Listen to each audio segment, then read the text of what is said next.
Disons que c'est un combat qui est de plus en plus difficile et qu'il faut prendre avec beaucoup plus d'exigence qu'avant. Parce qu'en fait, ce qui se passe, c'est qu'aujourd'hui, les marques s'expriment selon les mêmes médias, avec les mêmes outils technologiques, les mêmes cibles, les mêmes arguments, les mêmes stratégies de contact.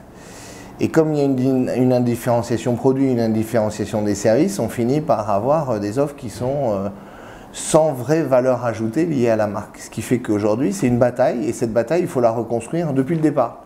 C'est-à-dire dans la proposition de valeur fondamentale de la marque, dans la réflexion sur les produits et la façon de faire de l'innovation qui soit pas incrémentale, mais une innovation substantielle, dans la gestion des forces de vente et en réfléchissant au rôle des individus dans l'expression de la marque et dans son interface avec les clients.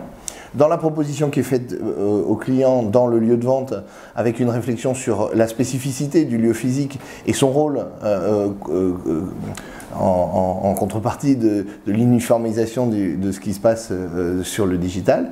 Et puis enfin, une réflexion sur la com, c'est-à-dire la logique qui consiste à faire exactement pareil que tous ses concurrents est absurde et aujourd'hui elle est suicidaire.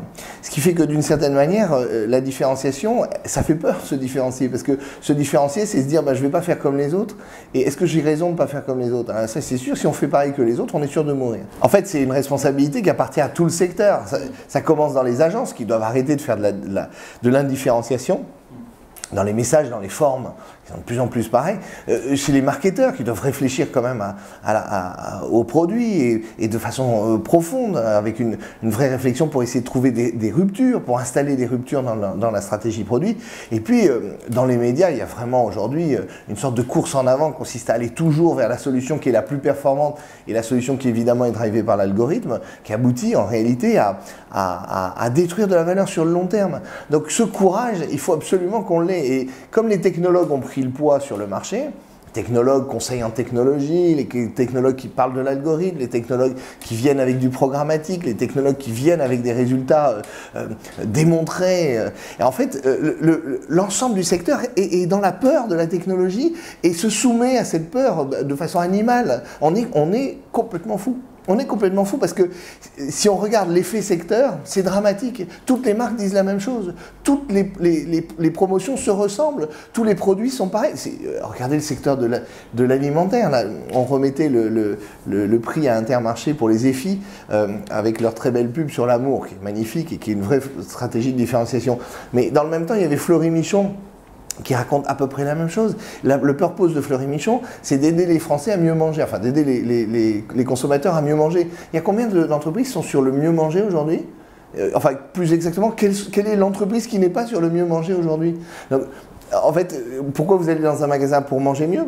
Lequel vous choisissez? Si vous allez tout le temps au même endroit, pour les mêmes raisons, avec les mêmes logiques, vous voyez bien qu'à un moment donné, la concurrence, elle est morte. La concurrence, elle est morte, et généralement, grâce au digital, c'est toujours le leader qui l'emporte.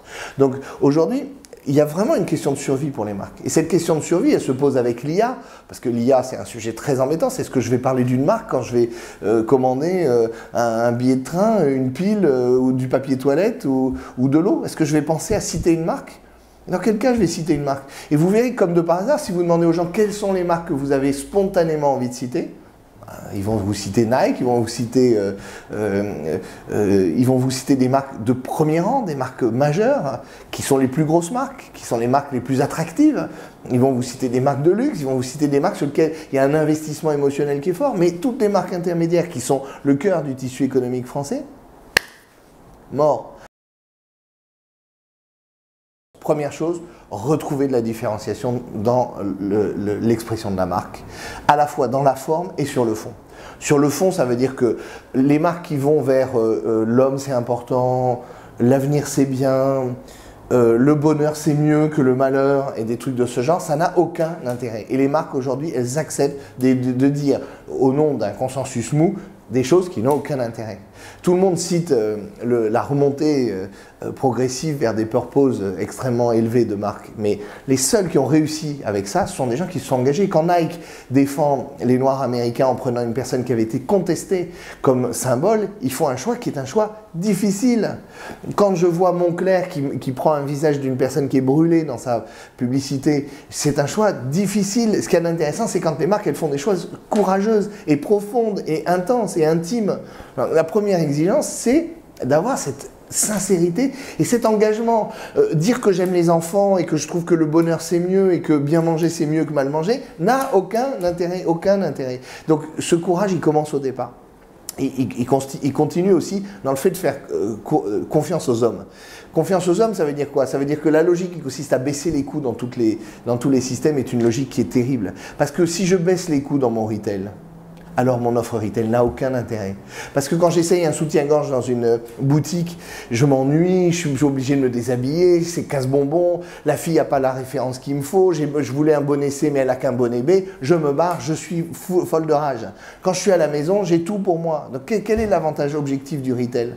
Dans combien de consommations le retail est-il encore plus intéressant? Ben, il est intéressant quand le vendeur a quelque chose à me raconter. Et ça veut dire qu'il faut investir dans les hommes. Investir dans les hommes, ça demande un courage fou. Parce qu'évidemment, on a moins d'argent, donc on n'investit pas dans les hommes. Et bien évidemment, c'est contre-cyclique. Et c'est en prenant des décisions contre-cycliques qu'on peut arriver à être fort. Donc aujourd'hui, il y a une sorte de réflexion sur tout ce processus. Et c'est la même chose. La presse va mal parce que plus personne ne lit la presse. Et pourquoi pas essayer la presse? La télévision marche moins bien que le digital. Et pourquoi pas investir à fond dans la télévision? Le format long coûte beaucoup plus cher que le court. Eh bien, tentons le format long. En fait, la différenciation, c'est un état d'esprit. C'est un état d'esprit dans lequel il faut du courage. Je comprends que les gens aient peur d'avoir du courage. Mais à ne pas avoir du courage, ils se condamnent et ils condamnent les entreprises dans lesquelles ils travaillent. En fait, l'IA, c'est une petite niche dans laquelle on peut aujourd'hui exister en tant que skill et où demain, tout le monde sera mis à zéro. Parce que demain, les IA dominantes seront les IA des GAFA et elles finiront par neutraliser le poids des marques. Donc aujourd'hui, on peut essayer d'exister en ayant un chatbot un peu sympa, une interface un peu rigolote, un skill un peu qui répond à un besoin, mais c'est comme les applis. Aujourd'hui, il reste 5 applis dans le téléphone de chaque personne et toutes les autres sont dans des paniers à poubelle. Et de la même manière, demain, il y aura 5 skills qui fonctionnent et toutes les autres seront condamnées. Donc attention au jeu. Parce qu'en plus, c'est un jeu qui est très marginal dans ses effets, parce que c'est pas parce que je vais trouver un chatbot un peu sympa que je vais trouver une solution. En fait, ce qui est très embêtant, c'est que là aussi, c'est une question de réflexion sur le rôle de la valeur ajoutée de la marque dans l'expérience consommateur. Est-ce que la marque, aujourd'hui, elle a bien traité les sujets fondamentaux avant de s'occuper de son IA? Moi, j'ai une Google Home. Alors vraiment, je trouve ça d'un ennui absolument terrible. Donc je trouve que la musique, elle est moins bien que sur ma chaîne.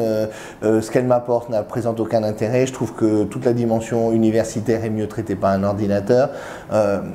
Moi, cet intérêt aujourd'hui me paraît assez bizarre.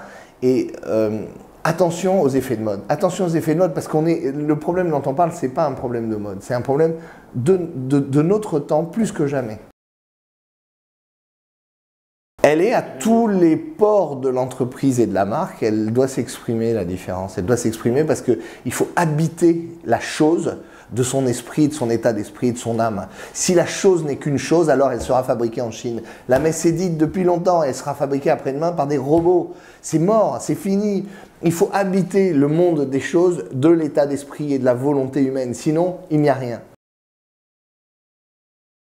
Les marques, elles ont une opportunité pour occuper le champ politique, parce que le champ politique, entre les désaveux des formes politiques traditionnelles, et notamment des partis traditionnels et des structures traditionnelles, la montée en puissance de la rationalité pure d'un Macron, il est évident que le champ de l'idéologie, le champ des choix fondamentaux, le champ des objets fondamentaux, des sujets fondamentaux comme la question de l'environnement, en fait sont assez peu habités par le politique, qui n'est plus au cœur des sujets fondamentaux qui intéressent les gens dans leurs croyances les plus profondes. Ce qui fait que les marques ont une opportunité extraordinaire. Mais aujourd'hui, elles le saisissent à petits patons, petits papons, patapons, c'est-à-dire qu'elles le font avec plutôt la volonté de ne pas nuire, de pas déplaire, de ne pas choquer. Alors donc, les marques t'annoncent qu'elles sont pour la lutte contre le réchauffement climatique, mais qu'est-ce qu'elles font? Elles t'annoncent qu'elles sont pour l'effet que les handicapés aient aussi des rôles, mais qu'est-ce qu'elles font en vrai? Elles t'annoncent qu'elles sont pour que les gens mangent bien, mais quels sont les efforts qu'elles font?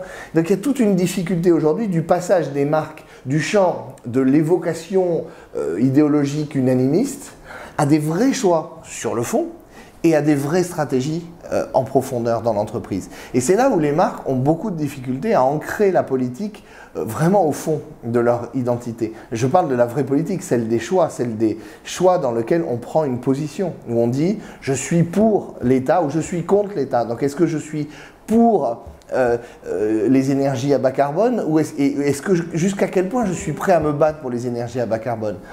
La question c'est toujours jusqu'à quel point je suis prêt à aller.